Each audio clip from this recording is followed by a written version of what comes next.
Hey everybody, welcome back to the Convo Couch. I am Fiorella Isabel, and with me today I have an amazing organizer and volunteer. She also works as an organizer for our Wisconsin Revolution, and she has been a Bernie supporter for a long time, since about 2015. I'm with Nicole. Ashley, thank you for being here today.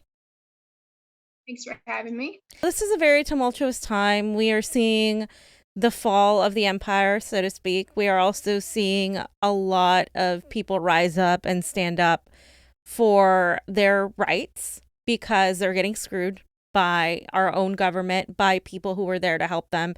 And we also saw how much of a scam our elections were, not just in 2016, but also, again, we've seen it in 2020. What was your experience in specifically regarding Iowa? And can you just start by telling us a little bit about yourself? I got hired with our Wisconsin Revolution in February, but I've been doing organizing pretty much since 2015, pretty consistently, pretty much for 5 years in April when Bernie announced his first presidential run. So I kind of sort of low key started organizing for Bernie's 2020 run in 2018. I won't go down this rabbit hole right now, but suffice to say, 2016 definitely seemed different than 2020. But as far as Iowa is concerned, so yeah, a friend and I, we went to Des Moines. We split up to the precincts that we went into, just so we could basically be observers to keep an eye on stuff because like we expected shit to happen Yeah. because why wouldn't it? I mean, things happened in 2016. And we did what we could to record as much as we could of the process in each of our respective precincts. But there were definitely some miscounts. It just seemed really shady to me, to be honest. What was your experience with the Bernie Sanders campaign itself in Iowa? And I know you mentioned that you were treated in a certain way. Um, like, how did you view the structure of the campaign, and how was it geared towards volunteers? This was nothing like 2016, and 2016 definitely had its problems, like no question. But this time I just felt like, honestly, like we were just treated more like workhorses, I guess. Like we don't really want to know your opinion per se. We just like want you to do these things, even if sometimes they seem counterintuitive to what actually should be happening. Mm-hmm. So one of the things is, so we had this really bad winter storm warning in the area, and Mm-hmm. we had been sending buses pretty consistently to Iowa. Um, and they were like chocked full of people. Like there were a ton of supporters that were going. It was actually kind of amazing. But then there was this like really horrible storm. And even though I knew we needed to get to Iowa, I just thought that this was a terrible idea for us to go. Yeah, so like there were buses that went from Madison, from Milwaukee, and from other parts as well. So this one weekend in particular, there was a bus that was going to go to Waterloo. Although I think they Mm-hmm. were going to send several buses. Waterloo is roughly 3 hours or so away from where we're at. And like I said, really bad storms in the area. One of our grassroots groups people was actually staying in Dubuque, which is another Iowa city, like, I don't know, hour-ish away Mm-hmm. from here, and said that all the roads had been closed down. So I thought this is really dangerous. And if you guys remember, around the same time, the Biden campaign got a whole lot of shit for these texts that were leaked from their campaign staff that basically said, yeah, I don't really care if you like it. I don't really care if you complain.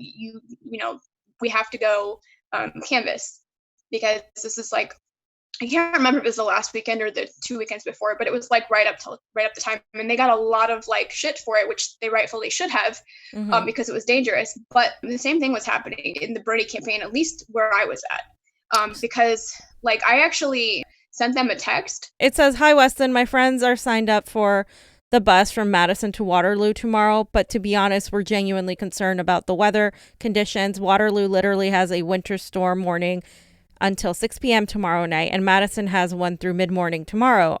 Our roads here are pretty rough right now, to be honest, and it's been snowing for several hours. We really want to knock doors, but we're just genuinely concerned about our safety.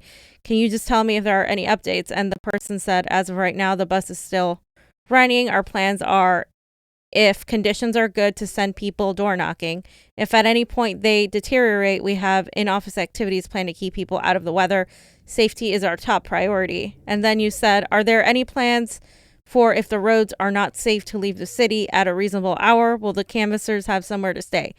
And they said, we do not anticipate the road conditions being too unsafe to travel. It is primarily a temperature concern later Saturday due to wind. So what happened after that? Well, the buses went. Luckily, they were fine. It easily could have not been fine, right? They just got lucky, in my opinion.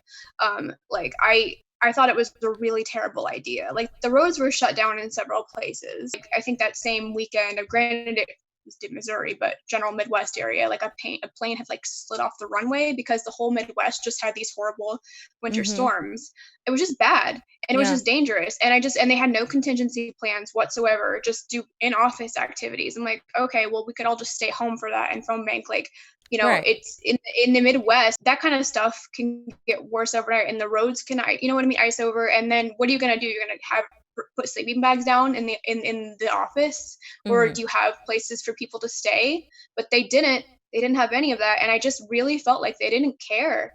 Like I think I actually sent another text to another staffer with similar concerns, and I also called.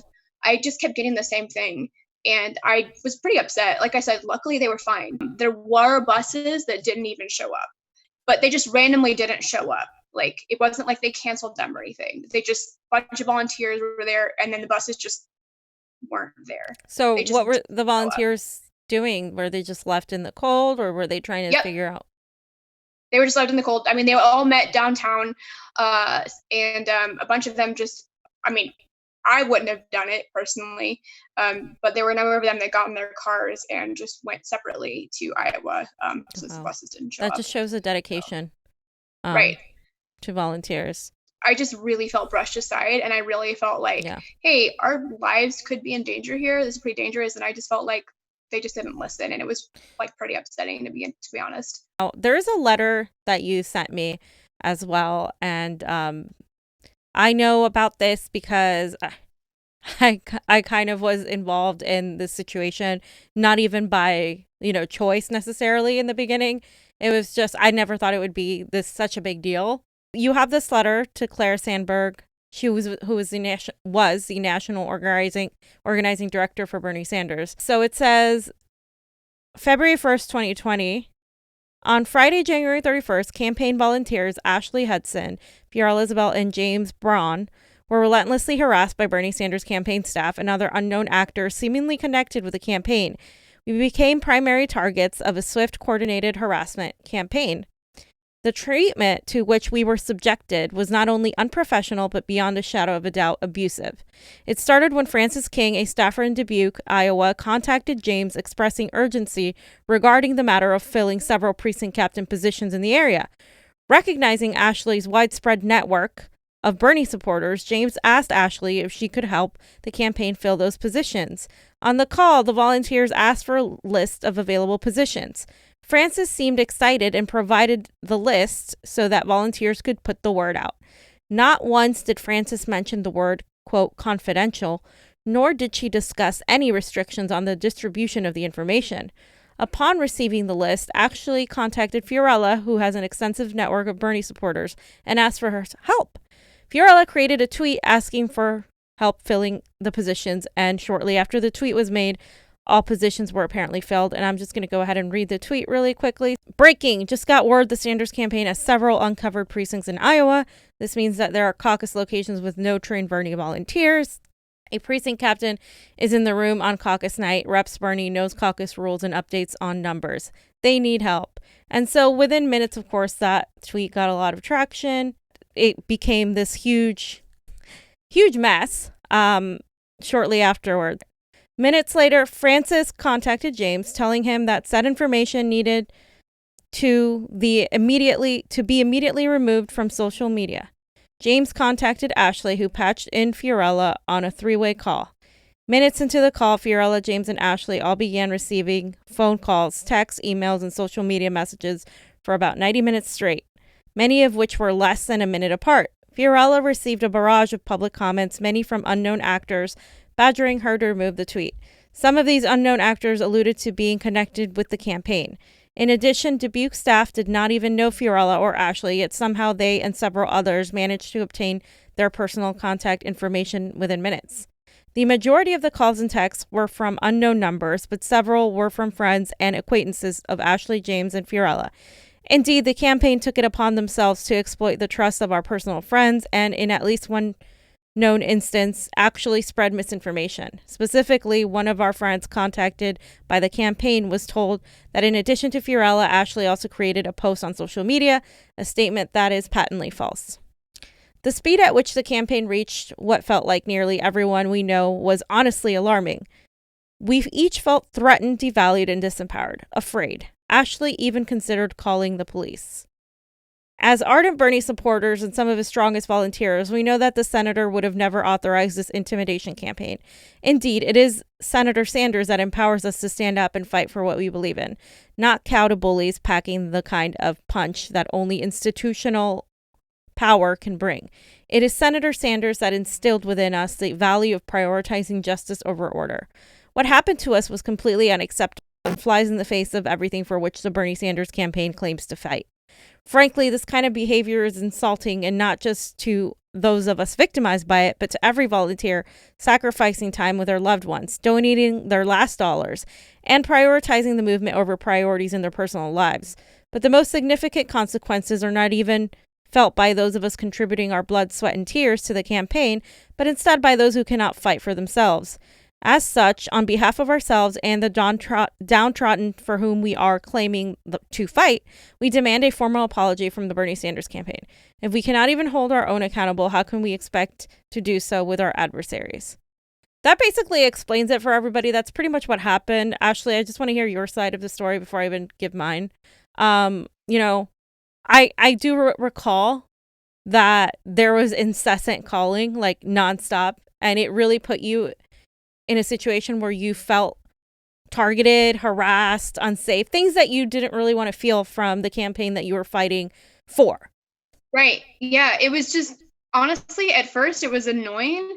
And then the more that it happened and the frequency that it happened, it honestly started to make me feel afraid. Like it felt like an intimidation campaign because they just didn't stop. And all these, I got texts from several people I never met, and I felt like every text I got was another person higher up in the campaign. Yeah. And I will let you tell your side, but you even got contacted by one of the highest people in the campaign, which, it's crazy to me. If they would have put this kind of effort into actually finding precinct captains, because that they did into harassing us for trying to do their job for them, then they would have actually had precinct captains to begin with, and this wouldn't have been a problem. Like, it was really crazy to me that they didn't that first of all, they didn't want our help with it, and then when we tried to help, they literally, like, it was literal harassment. I mean, I was legitimately afraid. Like, I remember being afraid, and I was so upset because I just thought, this is the Bernie campaign. I have put so much of my life into this for years, and this is what's happening to me. Like, not just me, obviously. I was so upset for a long time, actually, about it. I just, and it just really made me feel like, wow. Like, I honestly, it just made me not trust them. Although I had trust issues with the campaign before, for sure. But this just really kind of put the nail in the coffin for me, to be honest. Like I said, I was there through this whole thing, and I just never saw any indication that this was supposed to be confidential. It was more like, here, like, I was a messenger, basically, spread this. And within minutes, that tweet got a lot of people saying, oh my God, yeah, what can I do to help? I want to help. I want to be there. What can I do? Send me here. I'll do whatever it takes to make sure Bernie has everything he needs.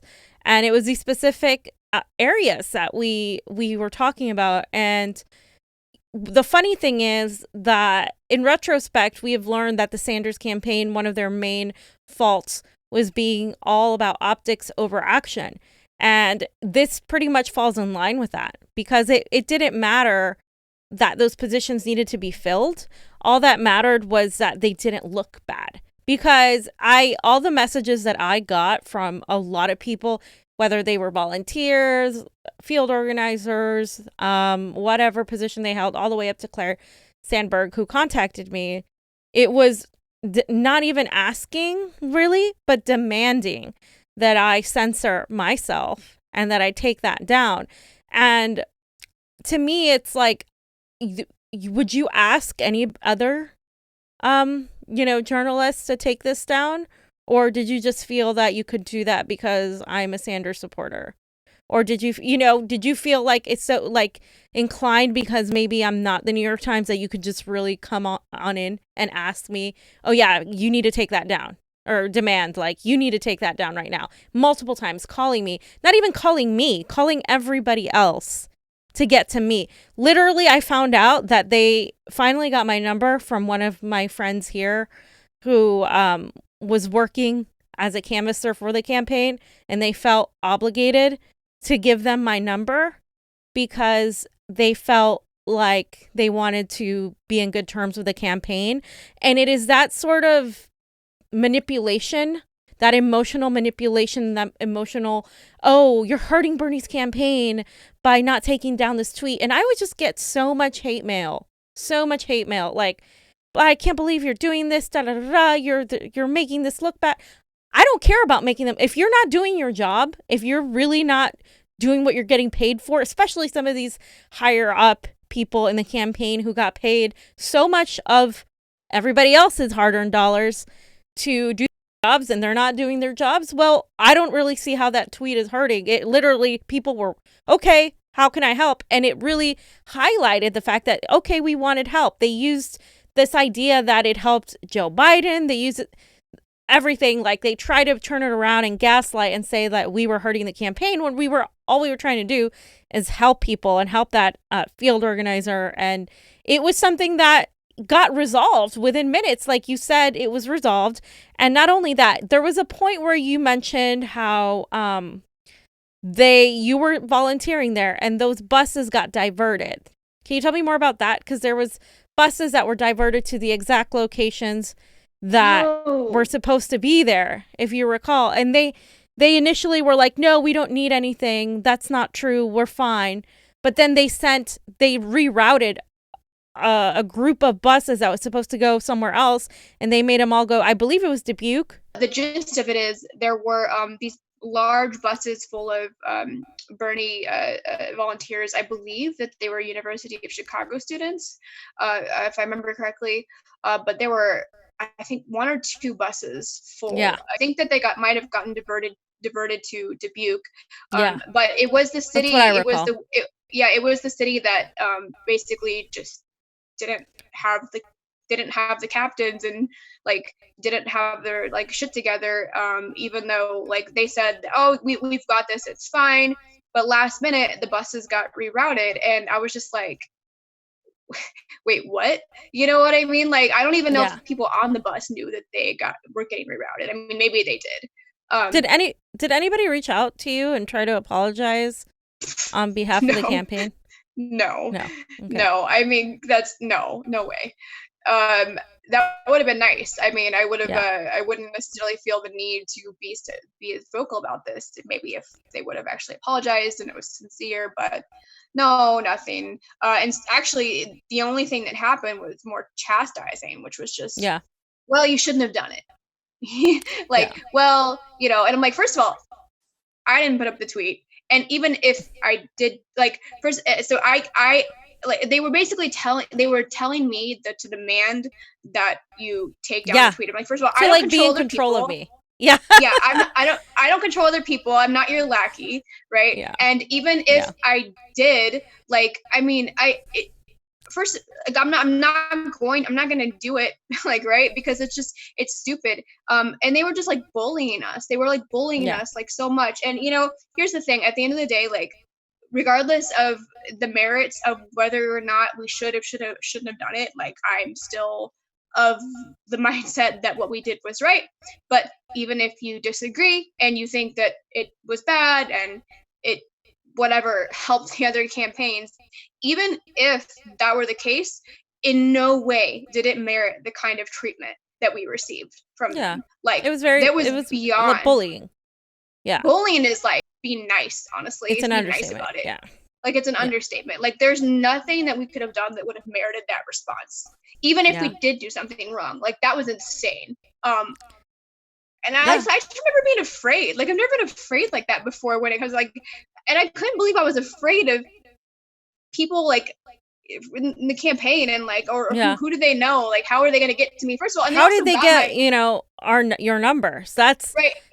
I tried to figure that out. Right. I was like, I asked one of my friends if they called, and at one point she said she gave them my number, but it was after. Like, it was I went back and looked at the timeline. Basically, she gave them my number after they had already started calling me. So I don't even know how they got it, because and people might say, okay, I'm on Bernie's mailing list, but when we were asked for help, I got on the phone. They only had my first name. They only knew that someone named Ashley was helping. That was it. So I don't know how they connected the dots that quickly. Yeah. It was very quick, and it's just interesting to me how all of that effort was put over a tweet, put in over a tweet all the way up to national. And there was like no effort put in towards the recent New York primary debacle, the Wisconsin, from the campaign directly. There wasn't much with the Wisconsin elections, with the California elections that we had here. They really, every time we brought up the election issue, they really dismissed it and didn't really do anything about it. But when I posted a tweet saying this, and that, it was told by the LA director here that it was conspiracy theory, that they had it under control. So like I said, this is all so much effort to discredit the idea that they didn't have it under control. And I interviewed an organizer who was a field organizer here last week, and they basically related similar things, like the culture of harassment, the very top-down treatment, hierarchical, treating people like treating volunteers and field organizers like they were just there to pretty much be robots, no opinions needed. Very, very similar things. So I ask you, you mentioned that the 2016 campaign was different than the 2020 campaign. And you mentioned some of those reasons, but what's your opinion as to how Bernie completely has a lot of establishment type of people running his campaign? And do you feel that impacted the results of this primary? To be honest, I mean, I feel like that the powers that be were going to have it in for Bernie no matter what. But at this point, that's how I feel. But at the same time, definitely the campaign in 2020, seemingly the people that it was staffed by, and just in general the way that it was run, was definitely damaging. Like, not even just not helpful, or not even just incompetent. I mean, there is a level of incompetence, but a lot of it was just damaging. And I don't even know how else to describe it, because like it's at some level, like, okay, there's people within the campaign, oh, they did this wrong and they did this wrong, and you can say it's incompetence 100 times, and maybe some of it is incompetence, but when a pattern starts to emerge, like, I'll give you a quick example, just one other example. Back when I still lived in Alabama for the 2020 campaign rally, which was in 2019, like last May, I think, which they had in Birmingham. First of all, they had it in like the summer, so I think it was like at the end of May. So it was very hot in Alabama there. So they had it in a small park, like in the middle of the city, which was, by the way, much smaller, a much smaller venue than what they had in 2016 in Birmingham, which they held it inside. It was appropriate then because it was winter, and they had it at an inside venue, and it made sense. And it was huge. There were like 7,000 people there. And in 2019, 2020, I don't remember the number of attendees, but it was probably less than 1,000. Because the venue was just a lot smaller. It was just this park in the middle. Also, it was outside on Yeah. in Alabama in the summertime. Like, it was I honestly can't believe that they picked that location. When I heard that they were Yeah. picking that location, there was not even like a pavilion, no like place for shade. Also, by the way, the campaign didn't even bring water. There were no vendors, there was nothing. Like, I actually last minute, like when I got there, I went and purchased a bunch of water and ice and these like disposable coolers with my own money, and just like set them out, and you wouldn't believe how many people came up and took them. Like, and some of the campaign people were like, oh, thanks. And I'm like, you're welcome. Like, did no one think to bring water in the middle of Yeah. the summer in Alabama outside at a rally? Are you kidding me? Like how is this not like common sense? You know what I mean? Like, Yeah. I just there was just a lot of, and also in general, the feel of that rally was just not the same as it was in 2016. It just seemed a lot more like subdued, like, and the crowd even seemed more subdued. It was, I can't really describe it. It was just definitely a different feeling, you know. And this was the case everywhere. No homemade signs this time, even though I managed to sneak some big signs that I had made in. If the movement had grown from 2016 to 2020, which we all know that it did, the campaign had to have known that why would they pick a much, much, much smaller venue for to be in the Right. same city? Like, why would they do that when the venue that we had in 2016 was over full? Yeah. Like there were like 5,000 people on the inside, and there were 2,000 people waiting outside. They never got Wow. in. And Why this would is they in do that? Alabama. This was Alabama. See, that's one Yeah. thing that never gets reported on. This is in Alabama. Okay, in 2016, there were 7,000 people at this rally in Birmingham, and 2,000 of them waited outside and watched Bernie on big screens because they couldn't get in. And by the way, it was actually pretty cold here at the time. So these Alabamians who, you know what I mean, are standing outside in actually legitimately cold weather for however long it took to wait and then to watch the rally on these screens. 2,000 of them stood outside while the rest of us were inside. Like, Yeah. but in 2020, there were like I said, probably less than, I don't know what the official count was, but probably less than 1,000. The whole thing was just a different feel. Yeah. I had a bad feeling from the get go. Like, when I was communicating with the people running it, they just really weren't communicating at all. They didn't seem to have any interest in providing anything really Yeah. for like the volunteers or the attendees. Like, how do you not think to provide water It's like really outside basic the stuff. summer?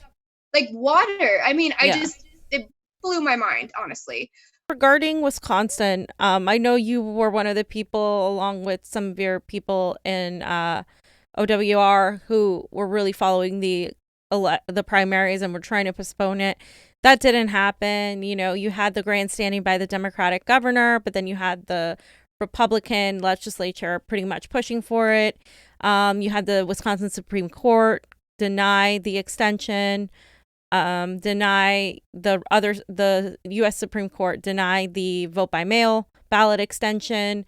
You guys dealt with a lot of things, but how do you feel the campaign responded to the Wisconsin election issue? I know there were issues when it came to the absentee ballot link, and we spoke about it on our show here before. But what's your feeling on that? I barely heard anything from the campaign within Wisconsin. Like, the only time I had even the slightest bit of interaction really with the campaign was a little bit when we were going to Iowa, and those were people that were stationed in Iowa. And then once here, when the state director finally got here, I think towards the end of March. I don't remember the exact date, but he got here late, by the way. Our primary was April 7th. And then met with some grassroots people here just to get a feel for stuff on the ground, which people who are, you would assume, were all Bernie supporters, but I was in that room and they weren't all Bernie supporters. In fact, there was one woman in there who was literally chastising Bernie supporters and calling us uneducated for writing some Bernie in 2016. So that was the Bernie kickoff of the state director getting here. Yeah. So, and then outside of that, the only other interaction I had, which you did a show about it, was this back and forth email that I had with the state director about the really messed up script. It wasn't working and it was glitchy, and there was something that at this point, I don't know, it's weird. It almost seems intentional. Like, there was basically, it got to the point where if you selected that you supported Jill Karofsky, which is the Supreme Court justice that ran here, which, by the way, her name was in the script, which I've never heard of another person's name being in a presidential phone banking script, but okay. So the script was primarily about her, actually. And then if you basically said yes to her, you got a prompt to take them to help them, the person on the other end, to get an absentee ballot. But if you said no, then it went to, okay, are you going to vote for Bernie?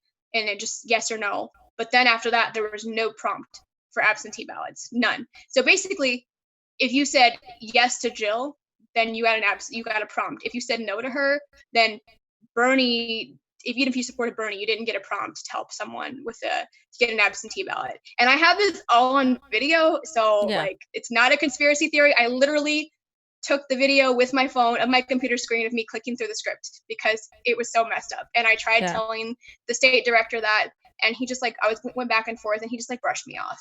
And by the way, that's the only interaction, that's the only presence that I really saw, if you want to even call it that, here of the campaign. Here in Wisconsin. I think a couple people got here from out of state, and a couple of our grassroots people were hosting them, and they were only here for a day or two, but then the lockdown happened, so they left.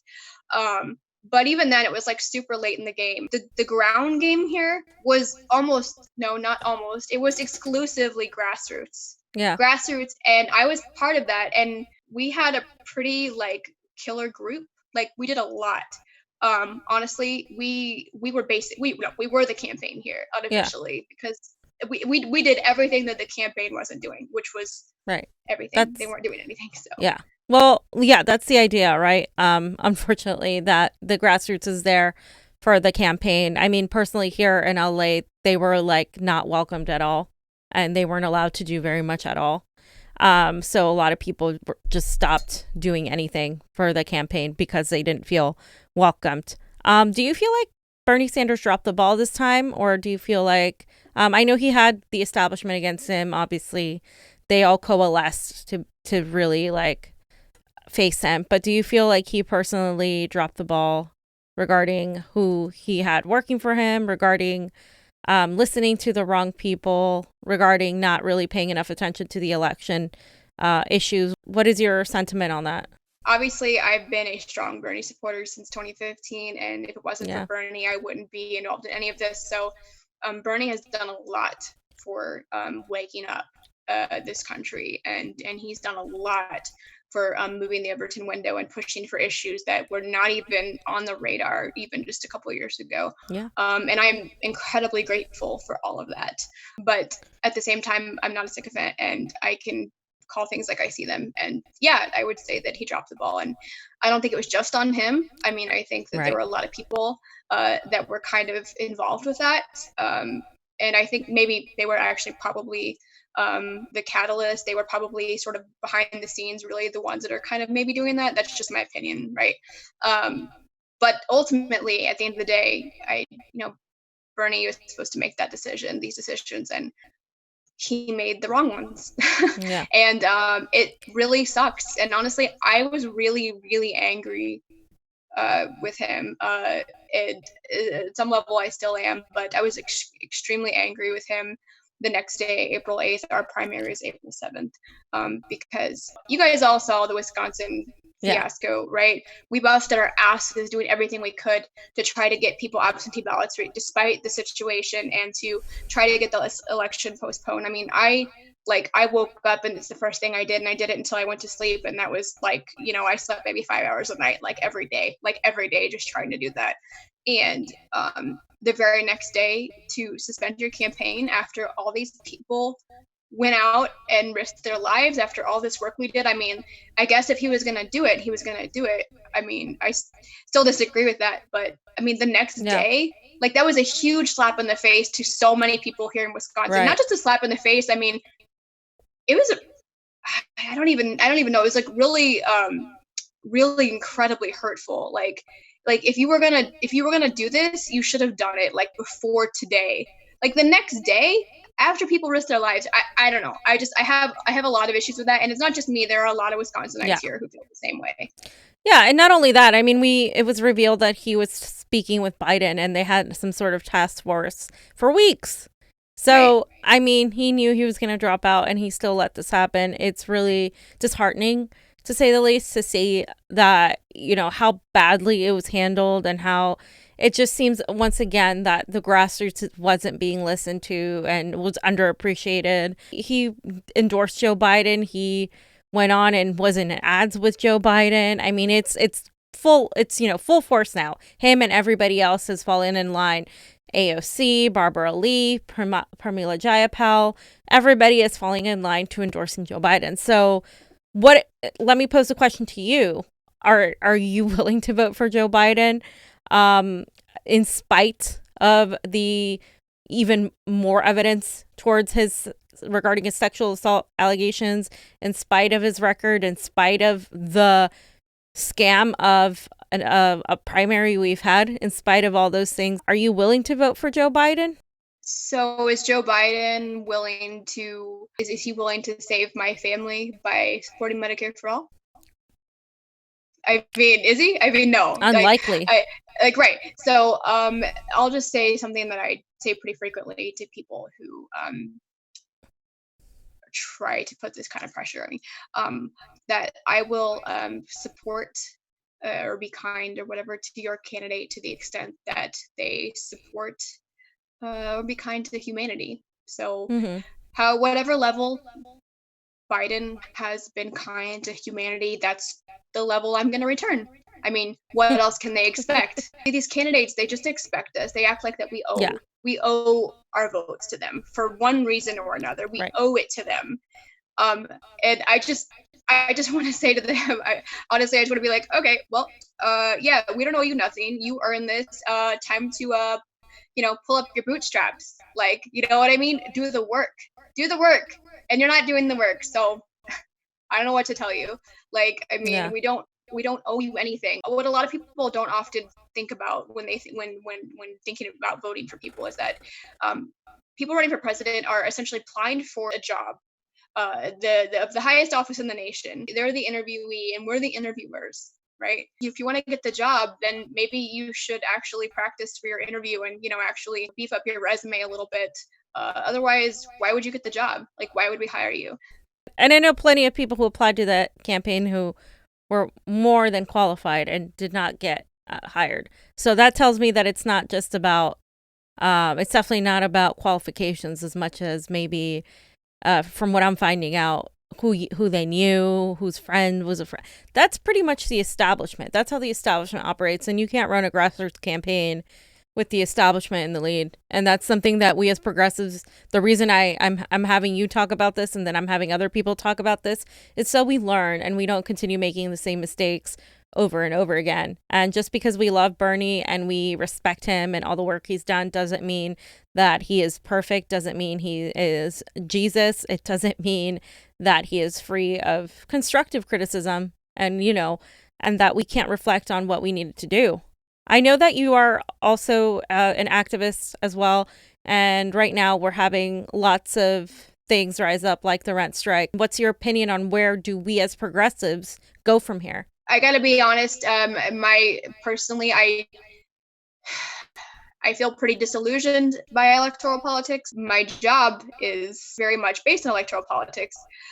So I'm going to try to stay focused on it as much as I can, at least the down ballot races, because I think if we can get actual progressives into more local seats and statewide seats, I mean, if we can make change, like I said, Bernie says change from the bottom up, if we can try to enact that kind of change, then that's something, right? We have to do what we can. I do feel a little helpless right now, but at the same time, I just can't sit here. So I'm definitely going to try to do that. And we also, as far as, like I said, we also have to help ourselves. So as far as, like things like striking, organizing strikes, also mutual aid, getting involved in mutual aid efforts. We kind of have to be our own heroes right now. And I don't really like the term heroes in this context, but I mean, no one's going to save us. But we have to be our own leaders. I think right now we're all, I don't know if it's in the mourning period, we're still going through the grief. And so I think we don't quite have our shit together right now again. We need some time to collect ourselves. I mean, at least I feel like I do. And then hopefully we can figure out what the next steps are, but on the ground, right? Grassroots, I don't really want the influence of the powers that be involved. It needs to be us. Like, it needs to be like people like you and I making these decisions. I applaud people like you trying to do work inside the electorate, but I'm just done with the Democratic Party. I see people like AOC and Pramila Jayapal also pretty much end up voting and acting behind the scenes like the establishment. You know, they're still falling in line to what Joe Biden's saying. They're falling in line to the massive money fund to these banks and to these corporations. And it just seems like no matter what we do, even if we elect progressives into Congress, they have to protect their positions. So they end up pretty much just doing what the establishment says. And so that's the idea of Dementor to me is it's just not working.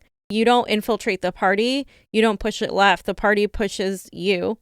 And it really forces you to really work with them in a way where you just give up so much. And so I really think that, you know, the actions that you guys are doing and that many others are doing, like climate strike, rent strike, general strike, labor strikes, those are the things that are really going to enact change. We have to go outside of the electorate. And that's why I'm interviewing people and talking to people and pushing that, because I think it's so important that we learn that we can demand things. You have a list of demands. That's exactly what we need to do. We need a mass movement of that, demanding things from politicians, because a lot of the change that we've ever had has come from movements like that. It hasn't necessarily come from the electorate right away.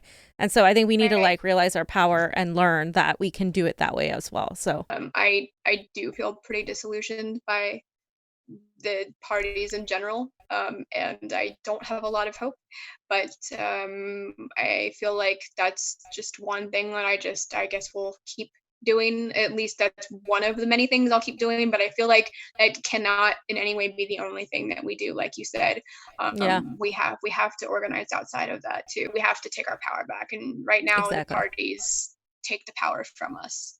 Exactly. So I think we have to have like a multi-pronged approach, and that's kind of where I'm at.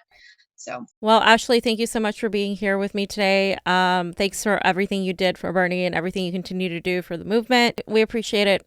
yeah, thank you. All right, guys, thanks for watching. Combo out.